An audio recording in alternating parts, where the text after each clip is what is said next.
All right, everybody, welcome back to the #1 television program in the history of the entire universe. I am Brian Lee Durfee, author of The Forgetting Moon, The Blackest Heart, and The Lonesome Crown, all three books published by Simon & Schuster's Saga Press. Well, today I'm going to be reviewing Tad Williams' Otherland, book number 3, Mountain of Black Glass.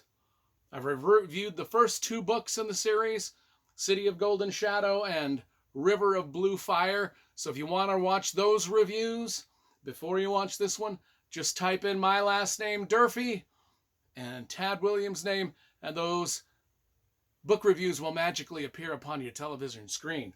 Okay, let's get to this book here, Otherland, Mountain of Black Glass. Before we get to that, well, this is part of the story here. This is part of the book review. I've been wearing these. Usually I wear, in my videos, rock and roll t-shirts like Kiss, Motley Crue, Metallica, stuff like that. I've been wearing these flannel shirts lately because I just got out of the hospital.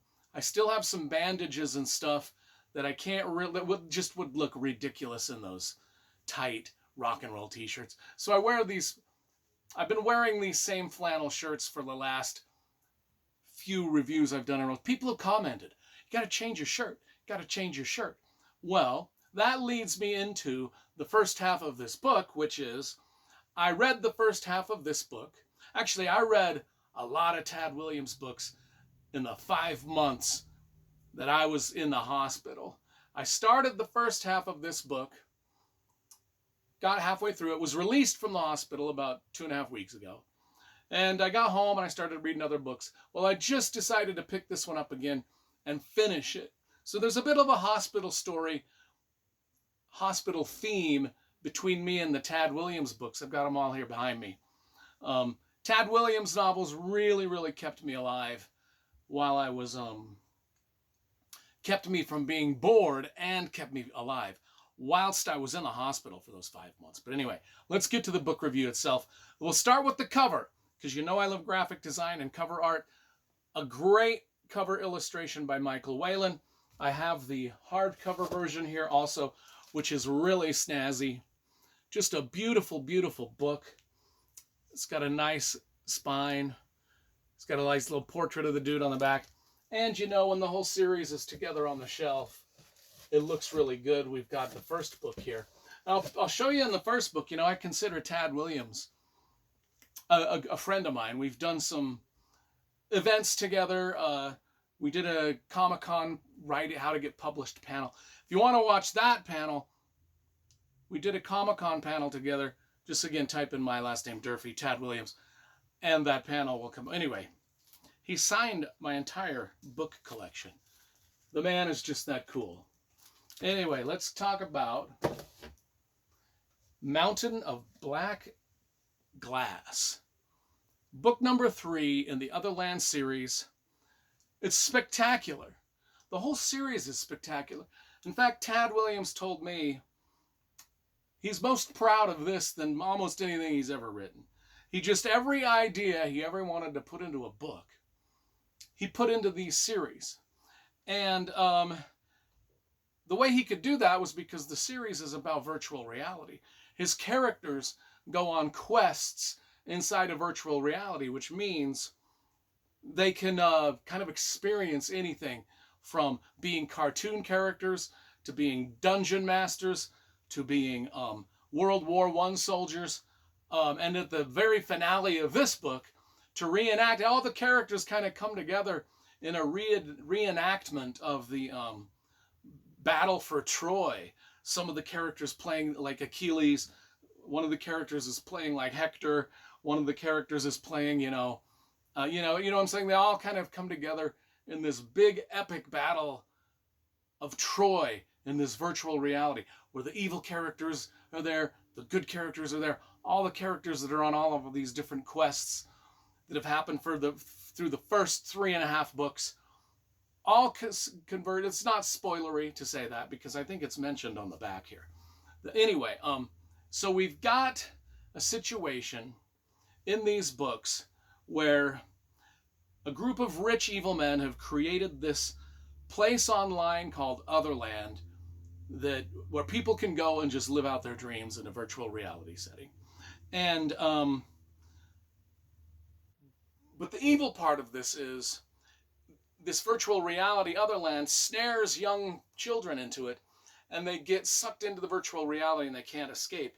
And so their bodies are just kind of in the hospital, hooked up to the computers on life support, as their minds are off into whatever it is, the bad that's going on in the virtual reality. And now our main character, Renee, and her young friend, Zabu, they're from South Africa. Renee's younger brother, of course, is one of these young kids that's sort of been virtual reality kidnapped. And they go into virtual reality to save him. And there they meet, there they go through so many different types of adventures. And trying to get to the bottom of who's doing this. And they're being chased by evil assassins. They're being chased by rich industrialists. They're being chased by the military. And then they've got all these there's a lot of other characters too. Like Orlando and Fredericks, who play Thargor, the barbarian, and Pithlet, the thief inside of the virtual reality. And we've got Dredd, my favorite character, who's kind of like the evil assassin. And just chock full of just great characters that are going in and out of this virtual reality. They're chasing each other in the real world. They're chasing each other through virtual reality, in and out and in and out. And it's just fantastic. There's 4 books in the series. The last book, which I'll probably be reading next month, is Sea of Silver Light. But I will read the back of this because I think I've done a pretty crapola job of describing the book. I give it a 10 out of 10. It's absolutely magnificent.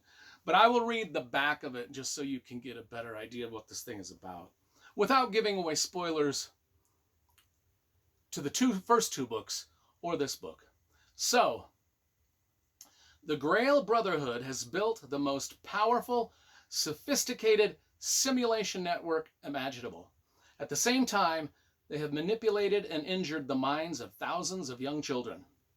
This proclamation from the mysterious Mr. Sellers confirmed what Renee Sulaweo had already feared to be true when she first broke into the Otherland network in a desperate search for the cause of her younger brother Stephen's death-like coma.